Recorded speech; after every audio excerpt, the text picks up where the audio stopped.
The next day it had stopped raining, but a thick white fog had lowered over the house. "I'm going for a walk," said Coraline. "Don't go too far," said her mother, "and dress up warmly." Coraline put on her blue coat with a hood, her red scarf and yellow Wellington boots. She went out. Miss Spink was walking her dogs. "Hello, Caroline," said Miss Spink. "Rotten weather." "Yes," said Coraline. "I played Portia once," said Miss Spink. "Miss Forcible talks about her Ophelia, but it was my Portia they came to see when we trod the boards."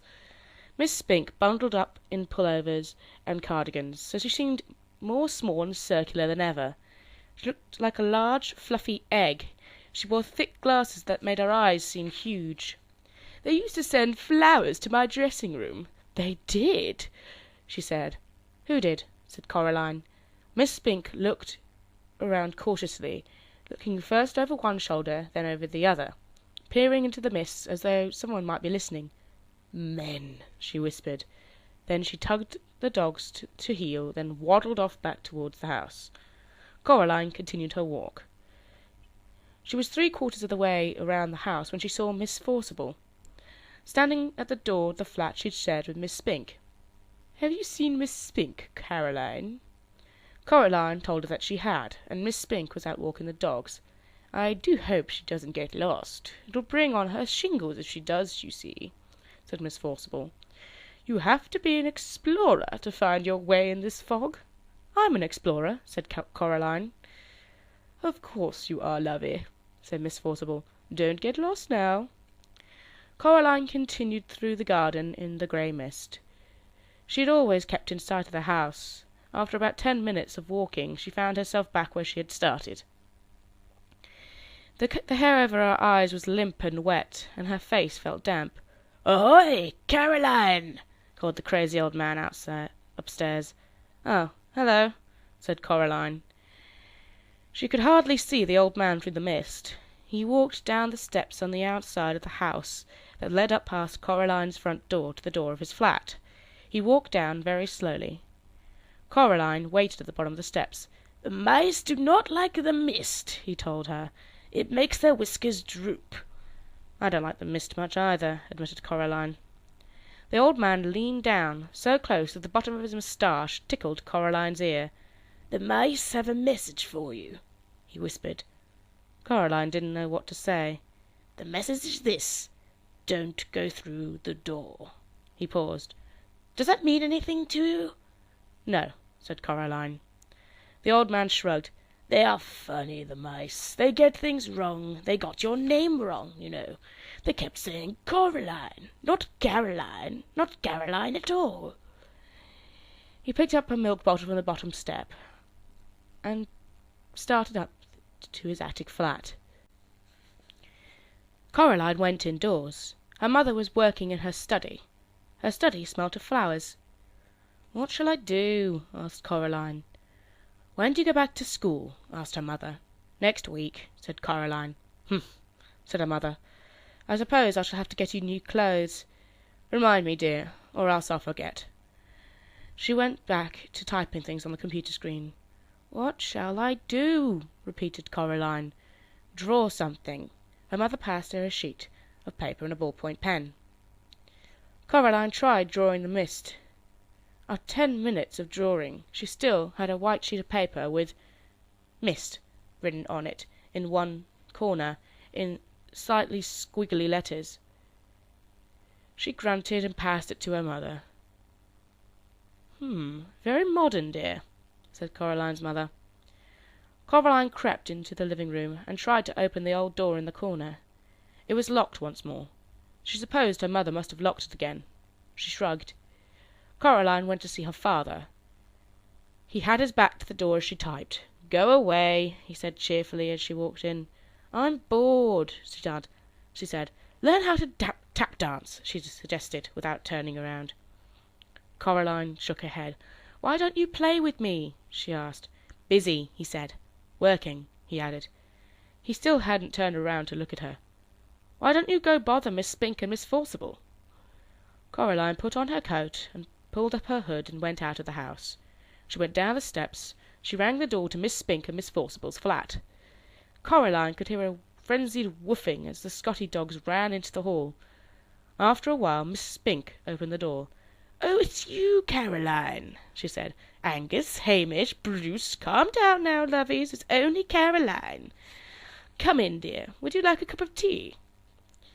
The flat smelled of furniture polish and dogs. "Yes, please," said Coraline. Miss Spink led her into a dusty little room, which she called the parlour. On the walls were black and white photographs of pretty women, and theatre programmes in frames. Miss Forcible was sitting in one of the armchairs, knitting hard. Miss Spink poured Coraline a cup of tea in a little pink bone china cup with a saucer, and gave her a dry Garibaldi biscuit to go with it. Miss Forcible looked at Miss Spink, picked up her knitting, and took a deep breath. "Anyway, April, as I was saying, you'll have to admit there's life in the old dog yet," she said. "Miriam, dear, neither of us are as young as we were." "Madame Arcati," replied Miss Forcible. "The nurse in Romeo, Lady Bracknell. Character parts. They can't retire you from the stage." "Now, Miriam, we agreed," said Miss Spink. Coraline wondered if they'd forgotten she was there. They weren't making much sense. She decided they were having an argument as old and comfortable as an armchair. The kind of argument that no one ever really wins or loses, but which can go on forever, if both parties are willing. She sipped her tea. "I'll read the leaves if you want," said Miss Spink to Coraline. "Sorry?" said Coraline. "The tea leaves, dear. I'll read your future." Coraline passed Mrs. Spink her cup. Miss Spink peered short-sightedly at the black tea leaves in the bottom. She pursed her lips. "You know, Caroline," she said after a while, "you are in terrible danger." Miss Forcible snorted and put down her knitting. "Don't be silly, April. Stop scaring the girl. Your eyes are going. Pass me that cup, child." Coraline carried the cup over to Miss Forcible. Miss Forcible looked into it carefully, and she shook her head and looked into it again. "Oh dear," she said. "You are right, April. She is in danger." "See, Miriam," said Miss Spink triumphantly. "My eyes are as good as they ever were." "What am I in danger from?" asked Coraline. Mrs. Spink and Forcible stared at her blankly. "It didn't say," said Miss Spink. "Tea leaves aren't reliable for that kind of thing. Not really. They're good for generalities, but not for specifics." "Then what should I do, then?" asked Coraline, who was slightly alarmed by this. "Don't wear green in your dressing room," suggested Miss Spink. "Or mention the Scottish play," added Miss Forcible. Coraline wondered why so few of the adults she had met made any sense. She sometimes wondered who they thought they were talking to. "And be very, very careful," said Miss Spink. She got up from her armchair and went over to the fireplace. On the mantelpiece was a small jar, and Miss Spink took off the top of the jar and began to pull things out of it. There was a tiny china duck, a thimble, a strange little brass coin, 2 paper clips, and a stone with a hole in it. She passed Coraline the stone with a hole in it. "What is it for?" asked Coraline. The hole went all the way through the middle of the stone. She held it up to the window and looked through it. "It might help," said Miss Spink. "They're good for bad things sometimes." Coraline put on her coat, said good-bye to Mrs. Spink and Forcible, and to the dogs, and went outside. The mist hung like blindness around the house. She walked up slowly to the steps to her family flat. Then she stopped and looked round. In the mist it was a ghost world. "In danger?" thought Coraline to herself. It sounded exciting. It didn't sound like a bad thing. Not really. Coraline went up the steps. Her fist closed tightly around her new stone.